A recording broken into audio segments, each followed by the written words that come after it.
to the first of what we hope to be many, many more BECW podcasts. I'm the host of this podcast. My name is Gary Cooper, and I'm joined by a very special guest, Mr. Johnny Casino. Hello there, Mr. Cooper. How are you? Not bad, Mr. Casino. How are you? I'm fine, thank you. Fine, thank you. I cannot wait until this coming Saturday. Unfortunately, I will not be in attendance, but I know it's going to be something really, really big this Saturday's a night at Highway to Hell. Indeed, Highway to Hell, the first highway or the road to WrestleFest, which has begun. And it starts on the Highway to Hell. And what a Highway to Hell this year. I believe 2 firsts for BECW. 2 firsts for BECW, from what I believe as well. Yes, I mean it's going to be something that not for the faint-hearted, one to say, but it's something that's very, very different. I must admit, 7 matches in total, and all having something very different. And speaking with lots of the people at BECW, they can't wait for this show to go ahead. That's it. Everyone's really excited about it, and more excited than ever. Once again, the main event. Let's start off with the main event. BECW champion, Mr. Hollywood, the current champion, first ever 2-time BECW champion, defending against former BECW champion Joel Lydon, also the first Triple Crown winner. It was a great, great match they had, obviously at Pandemonium.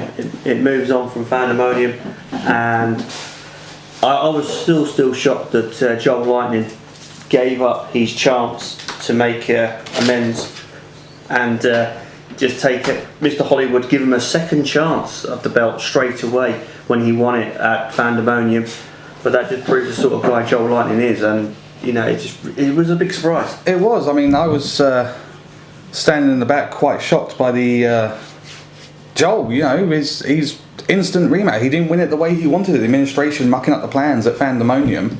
Yeah, administration jumping in once again. I've seen a lot of this happening recently, and I really do feel that there should be a change in the office there, really, because I do feel that Matt West is going to start pushing it his way even more if things don't actually change. And I think Mr. Lawrence has got to step in and try and stop him out here. But obviously he was pulled out of that situation last year of not being the general manager, and of course with as we know that the Sheriff Gary Stevens no longer being there at present with whatever reason it is, and we were sort of up in a bit of a limbo, and Matt West has taken it on board, become the GM, and it's chaos.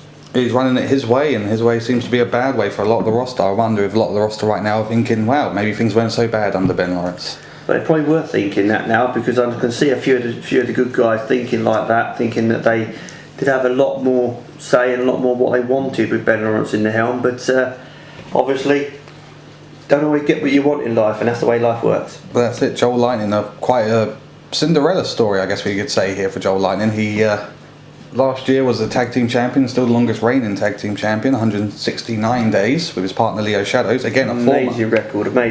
I mean, who would expect it? I mean, when he won that belt off Remy Casanova, Rumble in the Jungle, I would never expect him to hold it that long. 162 days as British Counties champion. That's incredible.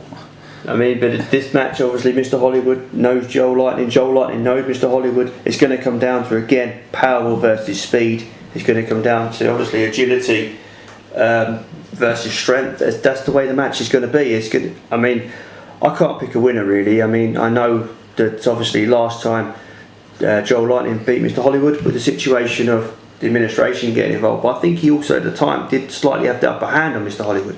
But, obviously, Mr. Hollywood has that technical fortitude, he has that strength, he has the way forward, and directors cut people any time. And say over these past coming weeks, those of you who are on Facebook and are friends with Shane Stevens, we do recommend you add him because he's always got something to say, bless him.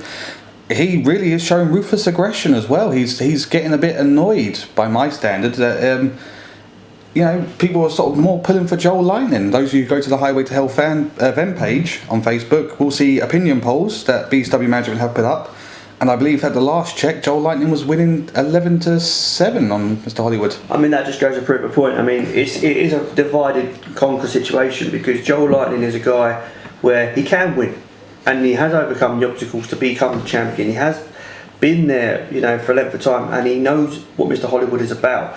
I mean, if I recall, a couple of years ago at a Gang Rules event. They were actually tag team partners at the same event. So it goes to prove that they do know a lot about each other, and to meet each other on more than one occasion now, you will have to put them both together. And do you think which one is the better man? I can't decide. It's a tough ask. It is a tough. I mean, you look at the track records of both of them as they're respective. To say, when Joel was British Counties champion, he defeated both on numerous occasions, both the former British Counties champions and Remy Casanova and Theodore Powers. He won a triple threat match over Johnny Storm. That's no easy feat. And of course, acting general manager Matt West. He's defeated Stan Powers on 2 separate occasions to retain the belt. And you look at Hollywood's track record. I mean, Luther Reinhardt and Drake Williams, 2 of the sickest people in BECW. Mm-hmm. He managed to beat them along with Aries, a former champion, in a fatal 4-way match. It's a tough ask. I mean, these 2 guys are going to really go at it on Saturday. I know they will go at it. Pick a winner. I can't pick a winner. No. It is going to come down to, I think, a lucky pin, I would have thought, because whoever keeps their shoulders down, unfortunately, on that 3 count, that's it. Because I think it's going to be that sort of a match. It's not going to be anyone's going to be better than the other guy. No one's going to be over the other guy. These are 2 guys, both fan favourites. It's going to be really difficult. That's it. Will lightning strike twice, or will it be a Hollywood ending? Have to wait and see on Saturday. Wait and see for that one. Okay, now we move on to of course, we mentioned it earlier, the British Counties title. And Luther Reinhardt, the defending champion, taking on Miguel Marley after a heated confrontation on visiting time, which you can watch on YouTube. In the first time ever in BECW, one of the firsts, an international flag match. Yeah, this match is quite a strange one, because obviously we know Luther Reinhardt always comes out with the German flag. Miguel Marley, Jamaican guy, but he said he's going to be doing it for Jamaica and, of course, for Great Britain. So he's going to be on for both parties there. Also, this flag match is 2 ways only to win. It's a very strange scenario, because obviously when you go into title matches, when you go into you can only win the belt by 2 ways, or pinfall, submission, DQs, or obviously countouts don't count. But this way, there's only 2 ways to win. It's only going to be obviously, a pinfall, or you have to get your own flag, and that is going to be something that I feel is very, very different to see. I mean, surprised. That's it. As a former wrestler yourself, is it?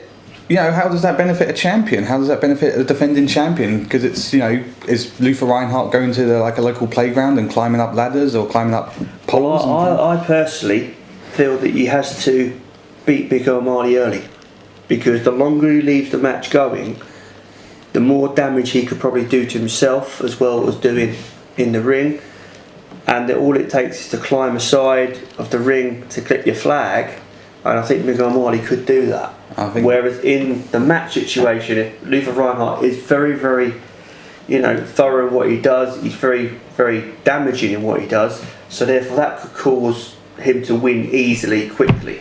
But he has to go down that road and win quickly, because the longer he leaves this match, I think it will favour Miguel Marley. Also, both men, as far as I'm aware, not really high flyers in BECW, so I'm kind of intrigued at how many of, over the past year or throughout their careers, how many have actually climbed to a top rope. Well, that's it. I mean, I know for a fact Miguel Marley was in the cash-in challenge last year, and obviously he climbed up the top rope to get one of the briefcases then, so he probably has a little bit more of knowing how to go to the top rope there. But the situation, I wouldn't write off Luther Reinhardt though. He's a very, very devious character, and he always brings something to the table, another trick up his sleeve somewhere maybe. That could cost Miguel Marley as well. But Miguel Marley's got to be on his game. He's got to turn up on his game. He can't turn up and just, in this match, he's got to turn up and be, I'm the champ tonight, and that's the way it's going to have to be. Yeah, because I know a lot of people expressed their unsettlement of Luther Reinhardt holding the British Counties title, someone who's not very, British Counties orientated, being a German national and quite proud of his German roots. To see him holding the British Counties title, a lot of people feel unsettled by that, and I'm sure a lot of people will be pulling for Miguel Marley. Well, looking at the way the opinion polls are going at the moment, obviously Miguel Marley's down to win, and I think that is basically down to the concept of people not liking Luther Reinhardt and people not being obviously on the same game plan as Luther Reinhardt is. But he's a very, very good wrestler. He knows what he's doing in that ring. He knows how to hurt people, he knows how to get results. I mean, when he beat Joel Lightning, that was absolutely stunning. I was surprised as well as everybody else when he beat Joel Lightning for that title. So anything can happen. It's inevitable to state who will win, who will lose. But when you see something like that happen, and you think Joel's held it for 160 odd days, you wouldn't expect it to happen, and it did. So I mean, we'll have to wait and see. Being live at the asylum when it happened, you could hear a pin drop for about a minute afterwards because there was a stunned silence from the crowd. And again, the way he won it, he took advantage. The referee was knocked down. He took advantage of an opportunity.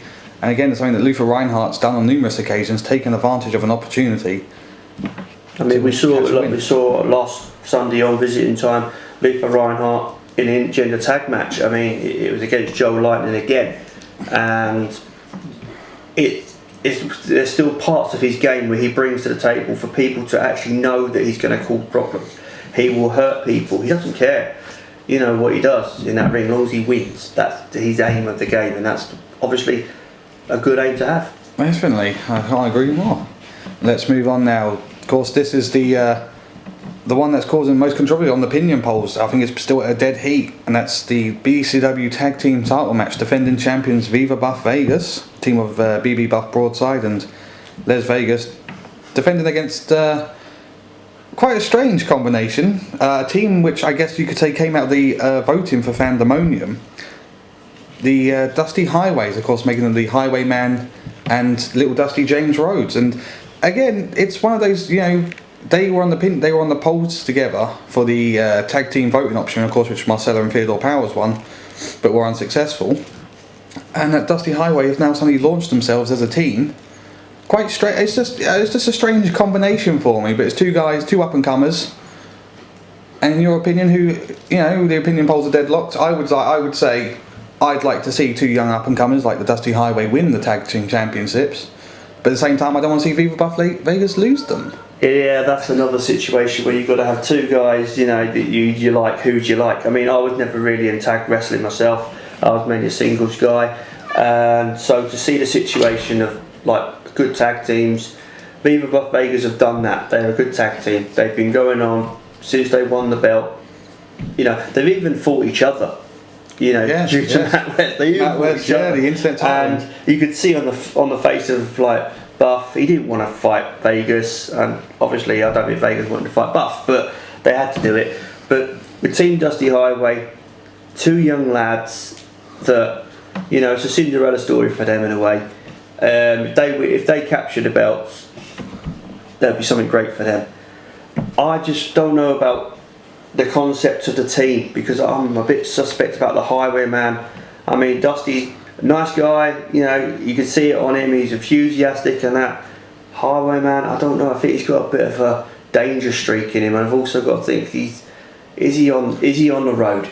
Is he on the highway to hell? That's the best way to put it, because he could be loose cannon 1 minute, next minute he's with you, next minute he's somewhere else. And I wouldn't like a tag partner like that personally, because I like to trust my tag partner. Also, in the situation of Buff Broadside as well, I like to have a tag partner where I could see his face, because you don't know what he's thinking under the mask either. And Dusty Highway, they got the same concept, so it's a tough one to pick. I mean, I'm actually on the fence on that one as well, because looking at the opinion polls, they're drawn even, and it's going to be something that I want to see it, but I just can't pick the winner. No, that's it. So taking into account as well, I believe this is the debut of Team Dusty Highway at a main event BECW show. We've seen them individually and in tag team competition along Visiting Time, but obviously they would be looking out to, we're on the main event show now, we get the tag team belts, we might be able to carry on being on main event shows, and they probably will be on main event shows leading up to WrestleFest, which we are on the road to. This is the point where this is where it all begins. And so, Team Dusty Highway capturing the tag team titles and then managing to hold them through Lethal Lottery and then on to WrestleFest, that puts you in the main event show. It does. I mean, it's great for them. It's great for Dusty Highway. They've done so well. I mean, when the table came out of who they had against in the tournament, I thought, well, they ain't going to get through that first round. They did it. Then the next round, they're definitely not going to get through that round, and they did it. So, who knows? I mean, they could be your tag team champions come Saturday night. So you just got to go with that. You know, they're on the momentum. They've got a couple of wins behind them. That could help them, but they are facing the champions now, who are obviously tag team specialists. They know what they're doing as a tag team. They know how to work each other. So that's it. I mean, Viva Buff Vegas, one of the all-time greats and one of the all-time fan favourites here in BECW. I mean, you go to a BECW event, there's a crowd, or normally a line of people, and a crowd of people who want to have their pictures taken with BBV, and we wish I wish, again, sitting here, you know, trying to remain impartial on the fence, it's one team I'd like to see win, but the other team I wouldn't want to see lose, and that goes for both competitors. It is a tough ask. I mean, I don't really want to be the person to tell and say they're going to win, because that would just be, I probably would be wrong. So, you know, I mean, at the moment the opinion polls are stating it, they're level on the opinion polls, so it just proves the point that nobody knows who's going to win this match. It's who do you want to win is basically more so than who is going to win on that one. And of course, the carrying on with the title matches, another first, or the ultimate first, I guess, for BECW and Highway to Hell, which is the match that we feel is, I feel, is getting the most controversy and the most sort of anticipation behind it. Is, of course, the debut of the BECW Women's Championship. Well, this is going to be something. It's ladies in the ring. I mean, this is something very new in a way for BECW. I mean, we know they've been trying to push out a women's division. We know they've been trying to push out certain things on their roster to try and get women involved with BECW. Finally, they've done it. That's one way of putting it. Finally, they've done it. But to see it is to believe it, really. And one girl, Marcella, she has done amazing. This girl has done absolutely superb stuff, and she's sort of kept it going. You've seen her. I've seen her recently. Fandemonium. She was in one match at Fandemonium. Theodore Powers was a tag partner. She worked really hard in that one. You know, she went and got all the votes herself to get into that tag match. She's got lots of fans behind her. You know, lots of the BECW roster like her. It makes big sense for her. And it does, of course, Marcella carrying the undefeated streak for almost a year up until she met, well, it was Todd at the time, in the first ever Jigsaw match, again on visiting time. Up until that point she was undefeated, and then, you know, to carry that off against a male dominated company like BECW, a woman to be undefeated going through all that is quite an accomplishment for her. So I mean, it's going to be something really good. Marcella, I mean, you know, you look at the situation, but her opponent, I wouldn't write off at all. No, definitely not. Of course, she made her in-ring return on visiting time this past week in the Inter tag match, and that's, of course, Bacardi, what would you call a BECW original? We would say BECW original. She was at the first Trading Turmoil event that BECW had a couple of years ago. Obviously, went on and done big things elsewhere. Won numerous titles elsewhere. I believe she's toured the world as well, like Australia, America. The girl knows what she's doing in that ring, and that is the difference, where Marcella is going to be very up against somebody that knows what they're doing. And now Marcella would be in the match obviously with Brookie, as we know about. You know, that was a very tough one. We knew about her in the situation of Todd. These are people that she does know in a way. She has a sort of a feeling with these people, she knows them. Bacardi, very different, and Bacardi can hurt as well. You know, she can hurt people. She's not someone who's just, you know, a wallflower just because she's a woman. She's not a wallflower, I can tell you that now.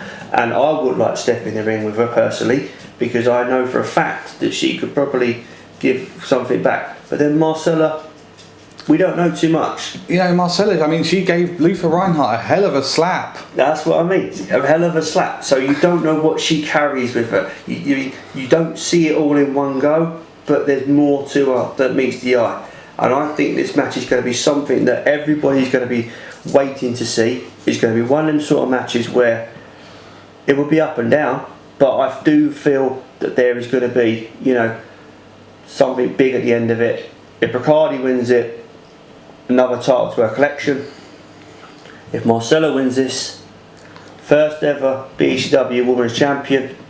And I mean, that's a hell of engraving. Remy Casanova, of course, no rides on that. The first ever British Counties Champion. Shadow and Lightning, first ever tag team champion. champions. It's something that people take on. You know, when you become alright, you become a champion, it's nice to be the champion, but when you become a first champion, or the first at something, it really does give that little step extra that you feel, and Marcella's come a long, long way, and I don't know why they put her with Bacardi. I mean, that was to me a big tough choice for her, but she can overcome the obstacle. I can see her overcoming Bacardi there, but it's got to make sure that she's on her game plan as well, because again, as we've seen previously, when she's slightly off the game plan, mistakes happen and then she loses. That's it. We have seen that before, and I don't know what these two are like outside the ring. I don't know if they're friends or if they know each other, but seeing them last Sunday, they didn't look like friends in that ring,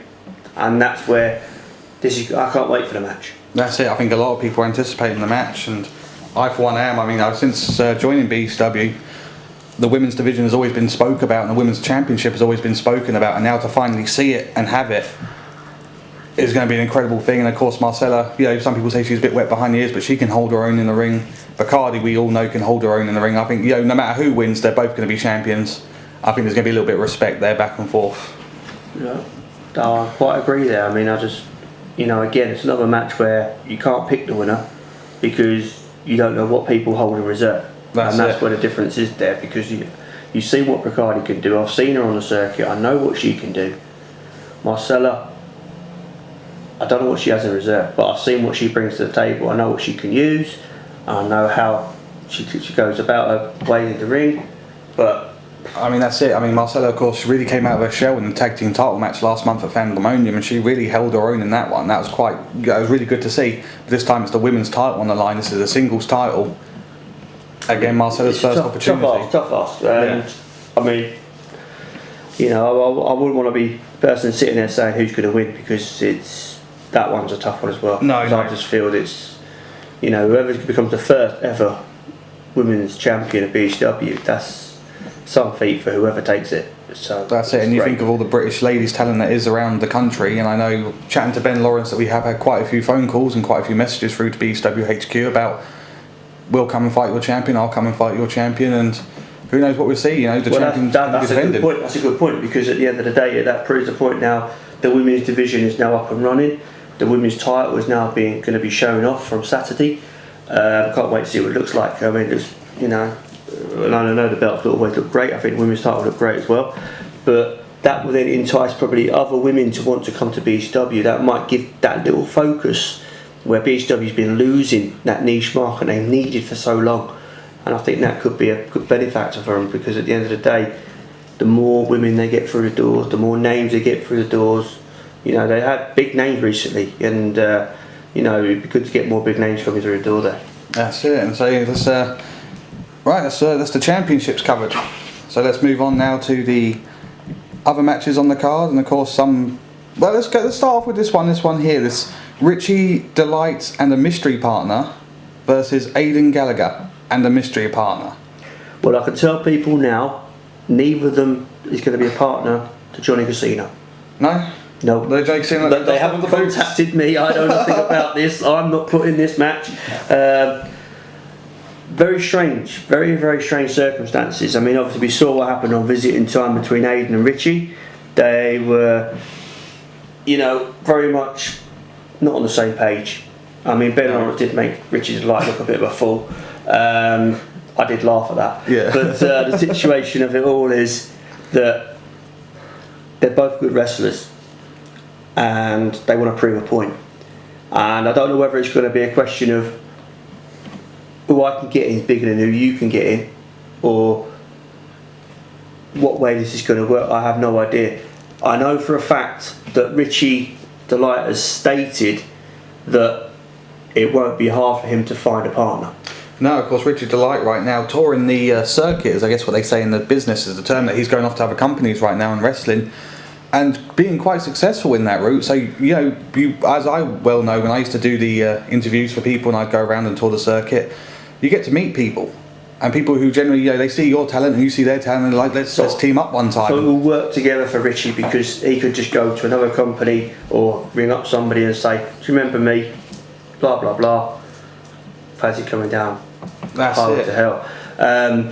Aidan, on the other hand, from what I believe, a bit of research here, it's not someone you expect to be his partner. Yes. But I don't know in what way he's saying that. I mean, I don't know if he's talking about a member of the BECW roster that you're not expecting to team up with him, or is he talking about somebody big name or somebody outside? I don't know. I don't know why he's working this one, because he has stated it won't be who you expect. So that's quite a strange start. Where we say with Richie, he has been around circuit. He knows people now. He's on that game plan with knowing people.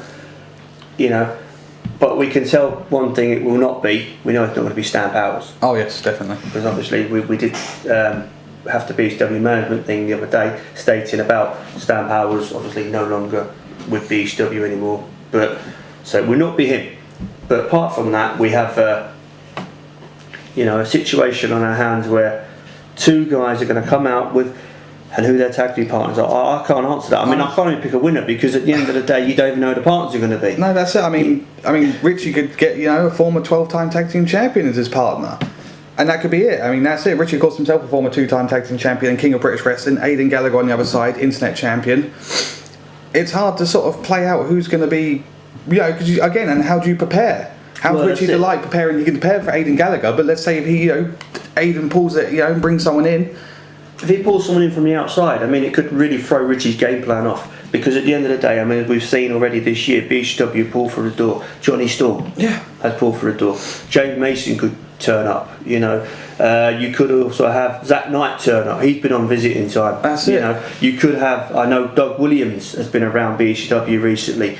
So if one of them guys turn up and they're like on Aidan Gallagher's side, that's going to throw Richie. That tips the advantage. That does. It tips the advantage. But then you never know. Richie could have got one of them guys in. That could throw Aidan Gallagher's game plan out. It's a situation where both of them are going to be on a, who's going to be the bigger person here. And I can't pick a winner on that because we don't know who their partners are going to be, obviously, till Saturday. And they're both going to be announced on Saturday. No one's announced them beforehand. So it's going to be a Richie situation. And Aidan aren't talking about who they've got. I tried speaking to Aidan Gallagher this past Sunday, and getting just a blank stare, an icy stare back, and sort of okay, I'm going to back off here. I'm going to wait till Saturday and Highway to Hell. You see, that's what I'm saying. You've got two guys, and no one's saying who their partner is. They're both giving out little feelers, saying, "I'm going elsewhere. I'm going here to get this person." Oh, you never know who's going to be this person, and then we don't hear nothing because we don't get the final. Who's it going to be? We're hoping it's going to be someone really good. Yeah. We're hoping it's going to be somebody that we, can at least say, we know that person, but we don't know. We have to wait a situation because, Aidan Gallagher could pick Tyga Lock. That would be quite interesting. There could be a situation there, and you looking, thinking, who would he trust to tag up with? That's where you've got to look at it as well. I mean, to be in a tag match is one thing, but you've got to trust your tag partner. And obviously the situation, Aidan and Richie didn't work out together, so there's no trust between them. No. So whoever they're going to bring in as their tag partners are trusted, are people they know. So they're going to be happy with people they want in their corner, not just people randomly selected for them, which is going to be something people are going to have to drive onto at a later stage, but it's not going to happen now. No, so again we move on now to someone who bit off more than they could chew, I guess you could say. Remy Casanova, obviously still upset about losing Brooke Jacks as the managerial services to Jimmy Stone versus Hades. And so this all came about from visiting time this past week with Remy Casanova coming out and costing Hades an opportunity at the cash-in challenge by attacking Remy. And then Remy sort of went on, again, his Facebook fan page, check him out, got a bit big and saying, well, if you've got a problem with it, come and get some, and all this, that and the other, and BECW management obliged and said, okay then, here's your match. Yeah, I would want to face Hades. That's the answer to the question. If someone said to me out the two, would you like to face Hades or Aries? A bit between the devil and the deep blue sea, really. You don't know who to pick out the two because Hades, very menacing guy. He can also be, quite intimidating when he comes out as well. Aries is pure power. He's become a bit more lighter now and become a bit more light-hearted, but he's still got pure power. Oh yeah, I would like to take a spine buster. That's it. But Remy Casanova, crafty, cocky. I don't know where he was going down the road of trying the highway for the highway to hell now, because with the cash-in challenge situation, he's put his former partner into the cash-in challenge. I don't know whether he intentionally meant to do that. I don't think he did. I think he just, it was a time he could get his hands on him, and the quickest time of doing it, not realising what it cost in the end. But it did make Hades very mad, and obviously Hades has got this match now against him, so that's going to be something else. But with the situation with Brook Jax, he's got to let that drop now. Yeah. He's got to get on his game plan for Hades. He can't be worrying about, I've lost Brook Jax. Take that down the line somewhere, get her back later at a later date. At the minute, he's got to rely on facing a demon. That's it. And that's where it's going to work. I mean, I've seen Aries has been doing the best he can to try and make Hades light-hearted, trying to give him a bit of fun, but it hasn't really paid off so much. No. It's been very hard for him, and a lot of work to be done. But I mean, Hades, they're trying to make him be a nice guy, but I think there's something deep down inside that won't make him a nice guy. No. You can't have a lifetime of misabuse and then have someone, I'll tell a joke here, there, and everywhere. No. It's that's where I think Remy could find it a problem in that match, because he could 1 minute have the lightheartedness happening, we would then snap into a problem, and you don't want that to happen, but it could happen. That's it again, not sailing down, Remy Casanova down the river. Obviously, if he gets his mind focused like he has done in the past, former 2-time British Counties champion, That's what I mean. You look at the situation going back. I mean, first British Counties champion, went on to WrestleFest, got the belt after WrestleFest, so to speak, and then after that went on up to Rumble in the Jungle, lost the belt. And he's been on a bit of a losing streak since then. I mean, he tagged up obviously with Jimmy Stone. They won the tag belts. That was going really well. That was a perfect example of things moving on. He then destroyed the tag team. Jimmy Stone didn't want to destroy the tag team. He wanted to destroy the tag team because he had a bigger and better attitude. And he's basically paid dividends for him now. He's lost his manager. He's lost his tag team partner. He's still in the administration, which I'm a bit worried about, because I don't want him to start playing parts in this show like he did the previous one, and hopefully there might be a way of stopping him somehow, but we don't know. But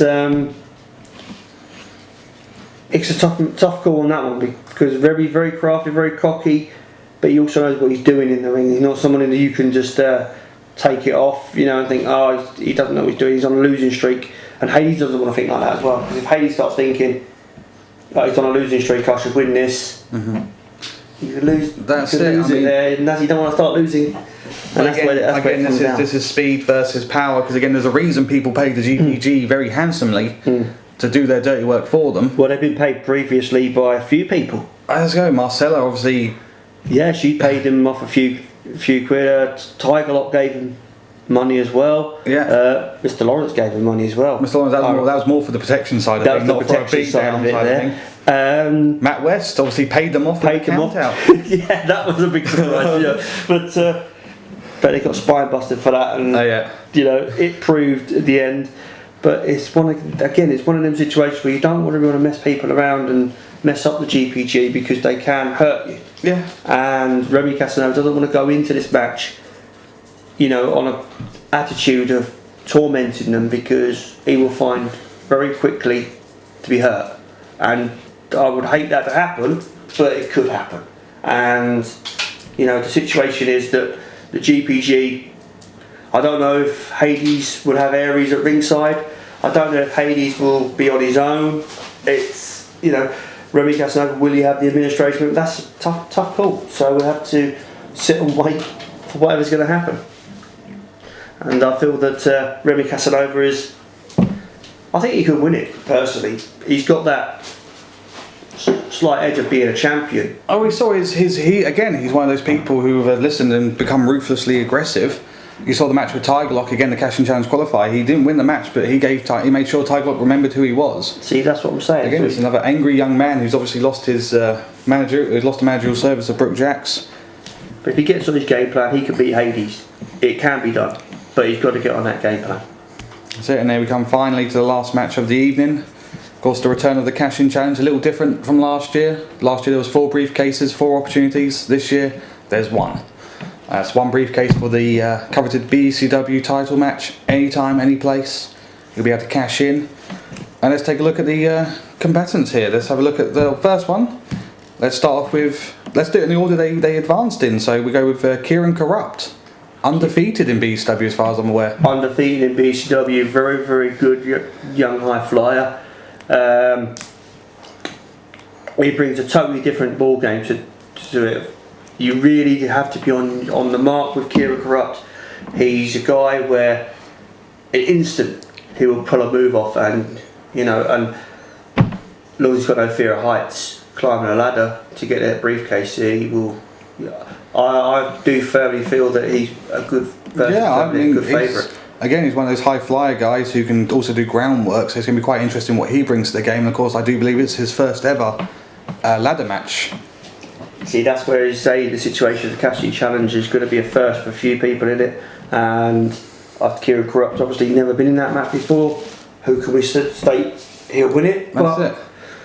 He has a good opportunity to win it. And again, on the same day, on visiting time, Leo Shadows advanced. Now here's my personal pick to win is Leo Shadows, because last year at Fandemonium, Leo Shadows climbed the ladder to win the BECW title. It's someone going into this match that I feel has the advantage and the experience in a ladder match. Of course, if James Ells, Theodore Powell or Remy Casanova in this match, I'll give it to them as well, but none of the other three are in it. So again, Leo Shadows, my personal pick to win, for he has the experience of climbing ladders and winning belts. Well, I agree with you there. He has experience in it. He won the belt, and he's been a champion, tag team champion. He's been around quite a lot. He can do it, but I can't see him winning this match actually, because I just feel that he will. I don't know. I haven't seen too much of him recently, so it's a bit of a fresh face to see again. But I do feel that he has got obviously experience in ladder matches, because obviously say he won against James Earls, but then that was a one-on-one situation, not a one-on-5. That's what I mean. That's where you look at the difference. I mean, you don't want something to happen in there and sort of like whole cluster happen and Leo could be at the bottom of it, just because I can't see him get it back up again. And that's where I feel it's going to be very difficult. That's it. We got, of course, the loose cannon of BECW, a second member of the administration in this one, two of them in there. Drake Williams. Yeah, the asylum nutcase. Every asylum needs one.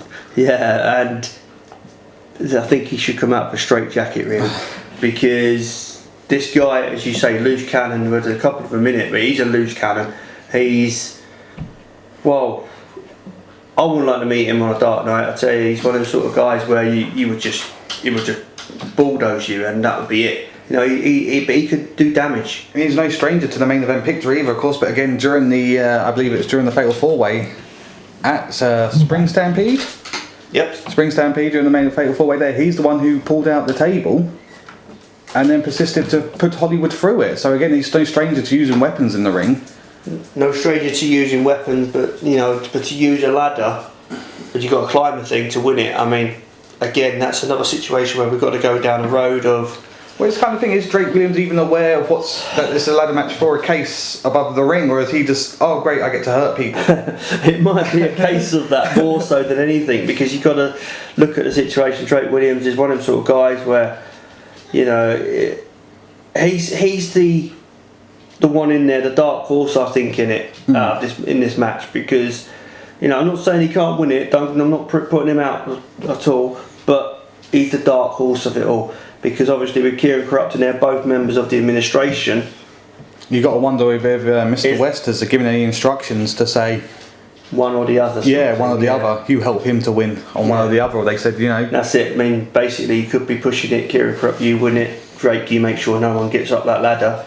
Or it could be a situation of, if opportunity presents itself, Drake, just get up there and get it. That's it. That's where you've got to look where. Is it going to be every man for himself, or because there has to be some sort of tension going in. But of course, Tyga Lock also advanced one, of course, against Remy Casanova.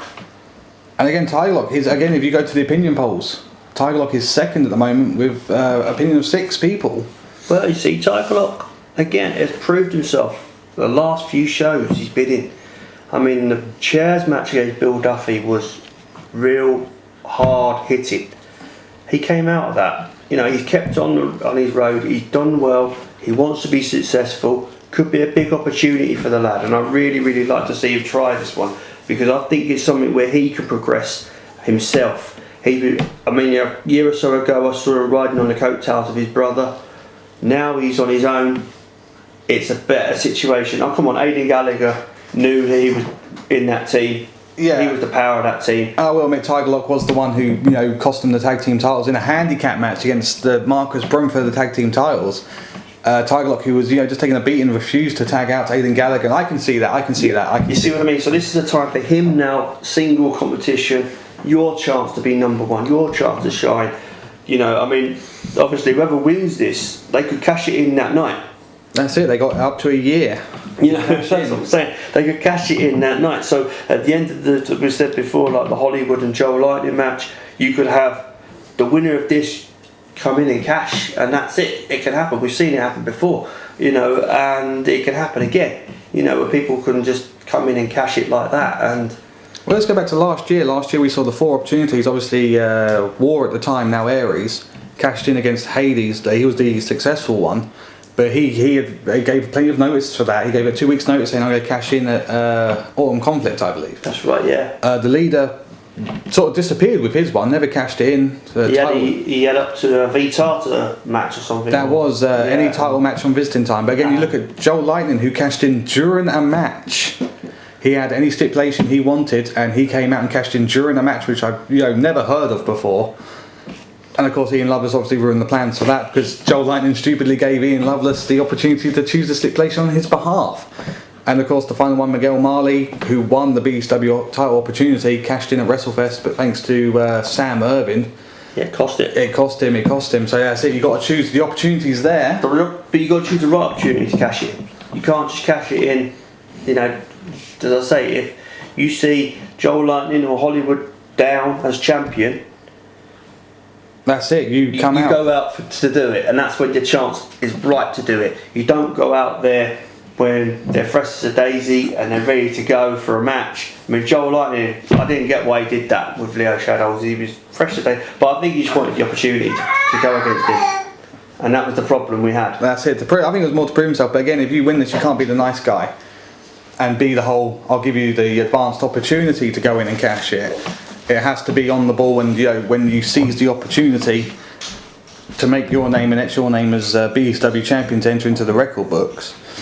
But again, now we move on. We've had, of course, Tyga Lock, Drake, Leo, and Kieran Corrupt, and of course the 5th person to advance into the match was, of course, the Scorpion Bill Duffy. No stranger to BECW championship. No stranger to hurting people with weapons. My pick. Your pick. My pick to win this. He's no stranger to title belts. He's no stranger to hurting people. This is where you have to test your fortitude to go to the top. And now Bill Duffy, I've known him for many years. I've seen him on the circuit for many years. I know what he can do.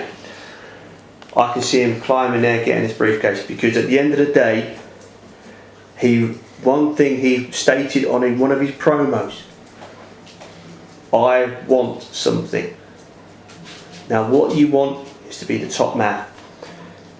He had to change from being Duff Man to Scorpion to get the results that he wanted, because Duff Man was just dancing about and stuff. That was it. And he had to change. He's become more volatile, more violent. He's become more aggressive. It's brought the best out of him, but it's also left a load of debris behind him, and that's what's happened. He's hurt people to get to where he is, and I can see him winning this cash-in challenge. Simply the reason is because of his experience. He's been in matches before where it's take a lot out of him. He can do it. I know he can do it. I feel that he will win it. But again, this is where it comes to the situation of him climbing it, getting that briefcase, but then having the right time to cash it in. You've got to be the right time to cash in this briefcase. And I feel that Bill Duffy has got to really stop it. and get it the right time. That's it. Again, it's not about winning the match. That's fine because obviously everyone can climb a ladder. But again, it's the whole you're climbing the ladder and then you're cashing in at the right opportunity. And we saw 3 failed. Well, I guess we would say 3 failed cash-in opportunities last year and 1 successful one. And again, it's that we hate to see someone go through the pain of winning the match because you never know what's going to happen with some of these volatile characters like Drake Williams and Bill Duffy in there. And of course the high flyers like Tyga Lock and Leo Shadows and Kieran Corrupt. You never know what's going to happen. I think more than one person's going to be carried out of this match because again it's the ultimate prize in the game.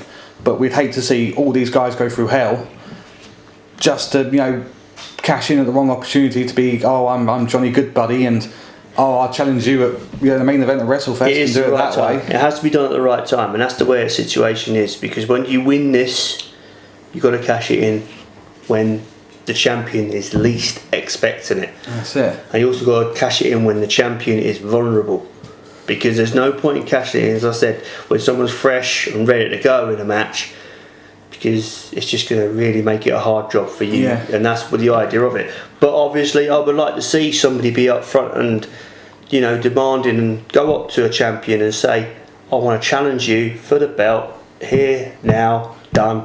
You're fresh, I'm fresh, I can beat you, I want to prove a point. That would be great. Yeah. That really would be great.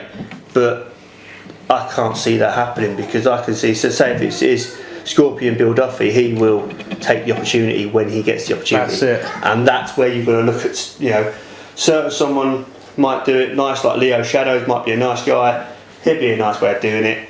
Bill Duffy, nah. No. I'll be champ when I want to be champ and prove a point, and that'll be the way he'll do it. That's of course, and going on to the final competitor, Mr. Jimmy Stone. He spent a year out on neck injury. Again, he's one of those people who has more to prove than anyone else. I mean, Jimmy Stone, yeah, he's up and coming, doing really, really well.